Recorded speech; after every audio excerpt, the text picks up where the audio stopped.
Welcome to the Construction Financial Management Association's Chat with the Chairman. I'm your host, CFMA Chairman Kevin Booth. And today we have a very special extra large version of Chat with the Chairman, as I have three distinguished guests with me here today. I am joined by CFMA's Vice Presidents, Brian Summers, Cathy Wasner, and Samantha Lake. So thank you all for joining me here today. Thanks for having us. Welcome, everybody. Well, something our viewers and members may not know is that all of us meet on a weekly basis. The 5 officers and the 4 executives of the association meet every week. And one of the things that we came up with earlier this year, and by earlier this year, I mean our fiscal year, so back in April of 2020, way back, we came up with something called One Thing. We realize that all of us, there's 9 of us here, that we all kind of have different priorities. Brian has something he wants to get done this year. Samantha's got something, Cathy's got something, I've got something. We've all got something that we want to accomplish. So we thought we'd all list one thing that we would like to accomplish this year, and we call it One Thing. And we also agreed that we would all help each other accomplish that and kind of work as a team to get these things done. So we put together a list, the list of One Thing, which kind of sounds like a Seinfeld episode. I could see Jerry Seinfeld and George Costanza arguing about, well, why is the list called One Thing if there's 9 things on the list? Shouldn't it be 9 things? But it's our One Thing list. So we each got one thing that we're working on. But also recently, in reviewing our One Thing, I had an epiphany and I realized, that's really what CFMA is all about. Our members all have something that they're working on or trying to accomplish, maybe one thing they're working on, and they go to the Connection Cafe and ask other members for help. They go to chapter events, they go to regional conferences, our annual conference to get assistance on solving one thing. So that one thing really does kind of encompass the whole association there. But speaking of the one thing, so if you guys are wondering what are the one things that we came up with, stay tuned because at our annual membership meeting in June, we'll go over those one things. So I give you a reason to show up for the annual member meeting and find out what those one things are for this year. So anyway, I got a little sidetracked. So I mentioned there about the fact that we meet on a weekly basis. Now, I've been an officer for 3 years. I'm not real good with numbers, but I think that means we've met about 150 times, not to mention all the meetings in between the meetings. Sometimes we have meetings to plan the meetings.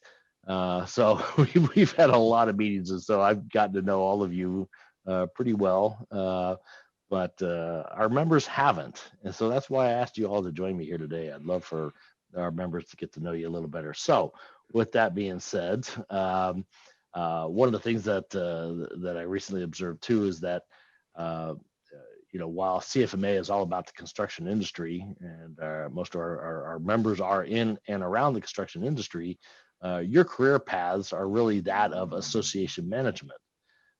So tell our members, how did you get into the association management industry? Well, thanks, Kevin. I appreciate the opportunity to be here and talk a little bit about myself and my background at CFMA. So I was hired in 1995, but before that, I graduated university and basically graduated with a business and marketing degree. I took a career in graphic design for about 5 years and then was eventually hired by CFMA in 1995. Now, the challenge with CFMA at the time is they wanted to bring in their graphic design department. So I got a shot to run a whole graphic design department. And basically the main product was the magazine. So it was kind of neat to be able to bring that in-house. Previous to my hire in 95, they did freelance a lot of the projects out and didn't have a lot of continuity. I had a lot of struggles with freelancers. So my job was to bring it in-house, and especially the magazine. So I created a process around that, and really, I think, grew the magazine over the years after that. And just once I got into the association management world, it's just such an interesting industry and career. I had no idea it existed, number one.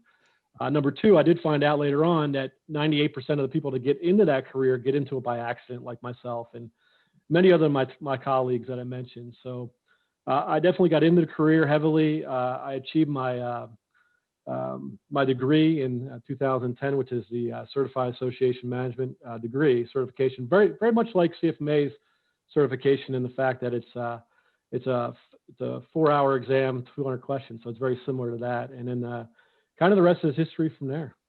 Yeah, that's great. Graphic arts, but a lot of our members probably did not know that. Mm-hmm. What about you, Cathy? Well, like Brian said, most people get in this industry by accident, and that's how I ended up here. I have no good story, and members will often ask how I ended up at CFMA. I applied for a job. No, no real great story. Prior to CFMA, I worked for a nonprofit, and I did a lot of the, going around and speaking on things, community relations and fundraising, just in New Jersey, but a lot of the same skill set. A lot of, again, working with groups and with people and out there speaking and sharing the mission of where I was before. I've even worked for, a pharmaceutical company for 10 years in, the for-profit world. I've had sales positions. I've had a lot of various positions, but when I saw the posting at CFMA in 2013, it just looked like an interesting position. It looked like a good transition from a nonprofit. So when I started, I was the associate director of chapter services. Within a year of that, I became the director of chapter services. And then in 2017, I became the VP of member services. So, much like Brian, you end up here by accident, but it's a great industry. We have absolutely fantastic members. So it's, you end up here by accident, but you stay on purpose. It's a wonderful accident. Yes. Absolutely. How about you, Samantha?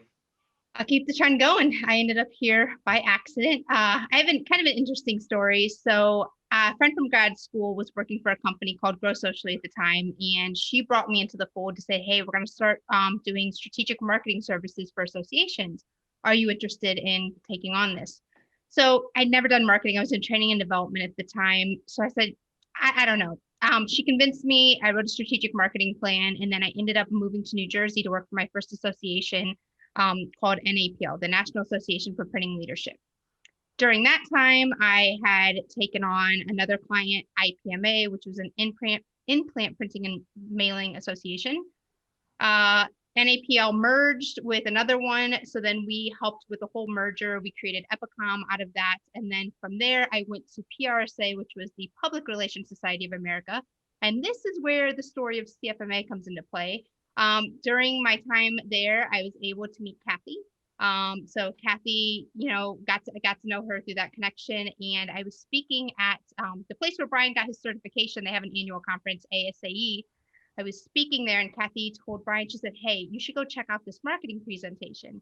So Brian stopped in and listened to me speak. And then I got an email saying like, hey, we're putting out a bid for marketing services. Would you guys like to bid on it? So we did. And for a year, I was through Grow Socially. They outsourced it for us to kind of come on board and work on some things. And then last year, so actually, I believe my year anniversary with CFMA is coming up in a couple of weeks. I went full-time last year, and so here I am.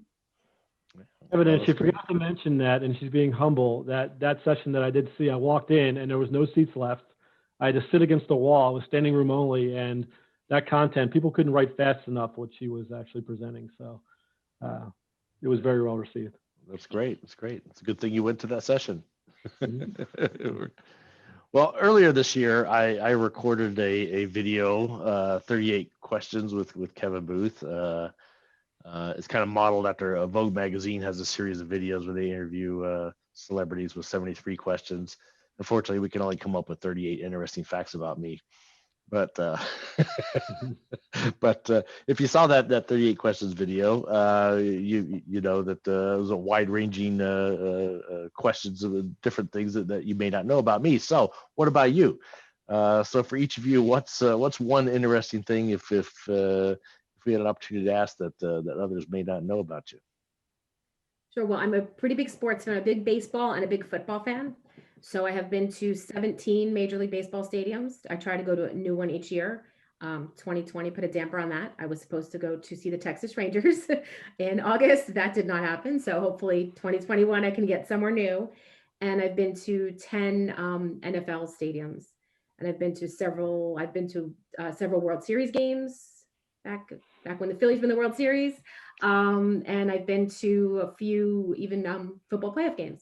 So I try to get to at least one new NFL stadium and one new baseball stadium each year. That's great. So who are your favorite teams? I'm a Philadelphia sports fan, even though I grew up right outside of New York City. So people in my local area shake their head like Sam is doing at me. But Brian likes it because he's from Philadelphia. So I'm a Phillies fan. That's great. So what about you, Sam? What's one interesting fact that people don't know about you? I don't know if they don't know this about me. There's two that, and Brian and Cathy will laugh because I'm very passionate about both of these. So being in the marketing industry, I get a lot of inspiration from Disney. You can't think of a more creative organization. So I'm a big Disney Star Wars fan. So I typically go to Disney 3 to 4 times a year. Disney's what got me to run my first half marathon last year. So avid Disney fan. Another interesting fact that I have found that's helped me create a lot of relationships with CFMA members is I'm an avid whiskey collector. I have over 200 different bottles of whiskey. I think I collect more than I drink. Now it's kind of all about the hunt and finding really unique bottles. You know, reached out to you. You were able to get me Smoke Wagon out of Vegas when we couldn't get it out here on the East Coast. So yeah, like if you look behind me, this is my dining room wall. I turned my dining room into a speakeasy as a way to showcase the collection. So I'm a pretty avid whiskey collector. Oh, that's good. I mean, every now and then you do have to open a bottle. You just can't collect it. So This is true. This is true. We're filming on a Wednesday, so today's Whiskey Wednesday. So maybe I'll have a dram. There we go. Nice. There we go. Nice. How about you, Brian? So I think with me, it would have to be, I still play ice hockey. I play in what they call an old guy league. So there's no checking, which is helpful. Keeps your bones together a little bit. I've been playing hockey in general, street hockey mainly when I grew up 5 or 6 years old. And I was a kid in Philadelphia that had the nets in the streets and you had to move them when the cars came by and put them back if you could visualize that. And played street hockey until I was about 26. And a friend of mine got me to play ice hockey. And I've been playing ever since. It's a great bunch of guys, a lot of camaraderie. One of the pinnacle things we do every year is after our season's over, we go to on a tournament in Lake Placid, New York. And if you don't know, that's where the sovereign land, a sovereign area where you definitely have, you know, the 80s ice hockey team that won the gold medal up there. And we actually get to play on that rink. And it's just a great experience to be up there. And, you know, like I said, a great bunch of guys. And I hope I can play for another at least 10 years, maybe. I did play with 2 twins that were in their 70s. I played with them. Wow. Wow. Just as a pickup game once. So hopefully that's in the future. That's pretty impressive. Well, yeah, no checking. That's important. Very important. So you were that kid in the street that was always blocking, you know, and you're trying to drive through. And Yeah, I was. I tried to accommodate the cars, but you know, you had to move out of the way, let the cars through, and go back always to your play game. through. I can't say I haven't damaged a windshield here or there, but yeah. Long time ago. Sure. Well, I love hockey too, as you know, and so we got an interesting season in the NHL this year. I think right now the Vegas Golden Knights and the Flyers are kind of neck and neck. We're pretty close. Yeah, I might have to put a little bet down on them. We'll see what they get close to the playoffs. Exactly. Exactly. That. Well, you know, man, this time has flown by. It's hard to believe we were already almost towards the end of our episode here. We usually here on Chat with the Chairman, we like to ask a question of the audience as well. And so we'd like to hear from all of you, our viewers. What is one thing you would like to get accomplished this year? What's your one thing? And so in the comment section down here below, be sure and tell us all what's one thing that you'd like to accomplish. And while you're there, make sure you subscribe to our YouTube channel, CFMA Princeton, so you can get updates on all of our videos and content as they're uploaded. So we appreciate you doing that.